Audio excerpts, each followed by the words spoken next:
各位，高教授又上印度媒体了。这一次呢，他还是采用吹捧的方式跟印度主持人沟通。你别说啊，这个方式还真的有用。当他开始吹捧印度的经济、吹捧印度的国家的时候呢，主持人终于不打断他说话了。所以啊，看来高教授他是掌握了和印度主持人沟通的一种方式。那有人就问了，这样的方式真的好吗？其实在我看来呢，中印关系正处在一个非常特殊的时期。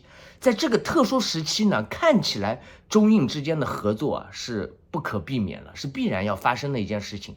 所以这个时候呢，让印度的一些媒体或者民众开心呢，并无大碍。只是我担心呢，印度的媒体啊又开始要支棱起来了，这可不是一件好事。这样子的话呢，很多的民众可能也没有办法实事求是看待印度了。印度如果想要发展，他必须敞开胸怀，一定要把以前的一些坏毛病给戒掉了。可是不管怎么样，高志凯教授这一次在印度媒体上面的这些表达呢，还是展现出来超高的智慧啊！有人就说了，志凯应该要改成志凯了。好，我们就好好的来欣赏一下。I think for a great country like India, with the largest population in the world, with thousands of years of history, the worst thing which can happen to India is someone else comes to you and say, you need to accept these values. You need to treat country A as your enemy. You need to treat country B as your enemy. And then they will tell you that's the worst which can happen to India, is that you cannot buy oil from Russia, while they themselves are buying oil, buy uranium, buy many other things from Russia. And then they say to India that if you buy oil and sell oil for a profit, you are changing international order. No, that means Indians are smart if they can make a profit out of the trade. What do they expect? Do they expect Indians are dumb so that they buy oil and sell oil for a loss? Come on. I think it's very presumptuous for these people, for these countries, to come to the door of a great nation like India and try to make mockery of such great nation. And it is very presumptuous for President Trump to call the Indian economy as a dead economy. No, the Indian economy is not dead. The Indian economy has great potential. So if the people in India believe in these proclamations that the Indian economy is dead, then you lose all hope. You need to make up your own mind and really strive for your own potentials. Now, the American panelists talked about China and China-US trade war imposed by the United States. China is ready to talk with the United States if they are serious.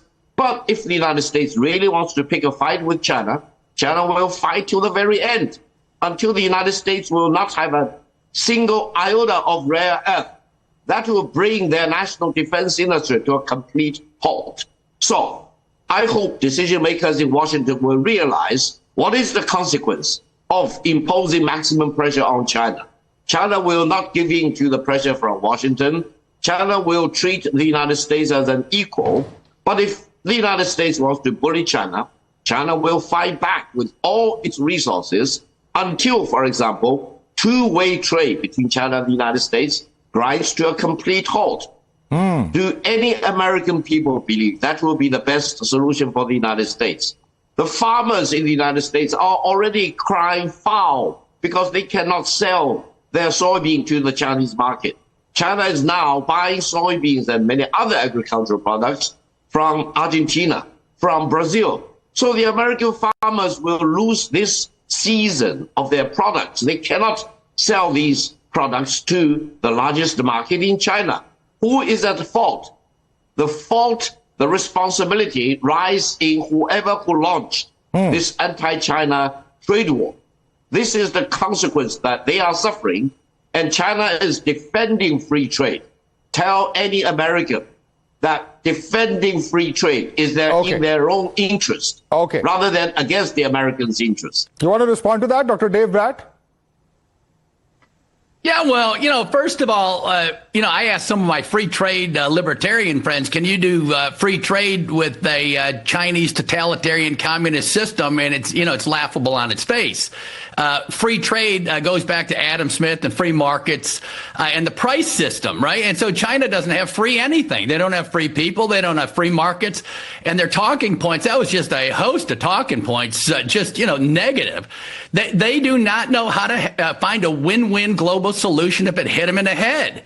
Right? The idea that a totalitarian regime is talking about freedom in any sense, much less free markets. Why are they building up a blue navy the size of they're building up weapon systems on all these islands and whatever? Let's get rid of all that stuff, right? Let's just do trade, have no tariffs on anybody.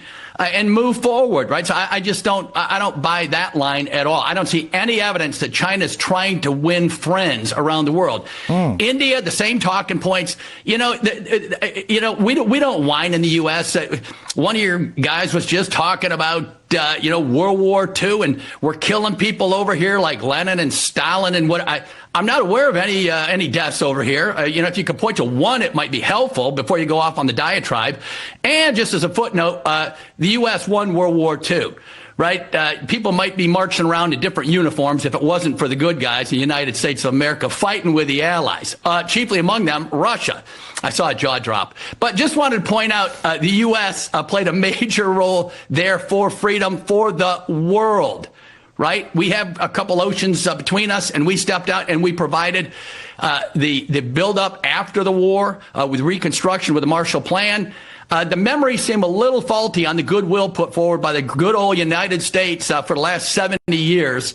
And now it's time for everybody to step up with rules and principles that they will sign on the dotted line, including China. What rules will you live by in a global order? And I'm dying to see that signature. Okay, many, many hands going up. Victor Gao, I'd like you to respond first, and then I'll go across to other panelists. Victor Gao. If this is a question for me, let me tell the American panelists, don't mess around with free trade and don't destroy free trade. To protect free trade is to protect the fundamental interest of the American people. And you need to tell the American people who will pay for all these tariffs charged by the United States. It is the American people who will pay all these tariffs. So don't deny the American people of their right to know the truth. Don't tell them lies. Tell them the truth, that the American people will pay for all these tariffs. Don't fool the American people as you want to fool the people in India. No, the Indian people are very smart. They will not give in to your attempt as if they are kindergarten kids. Without knowledge, they have 5,000 years or 8,000 years of civilization, much longer than your civilization. And to lecture to nations like Indians is complete absurd. It doesn't create any constructive purpose. You should not go to India and tell them which country is their enemy.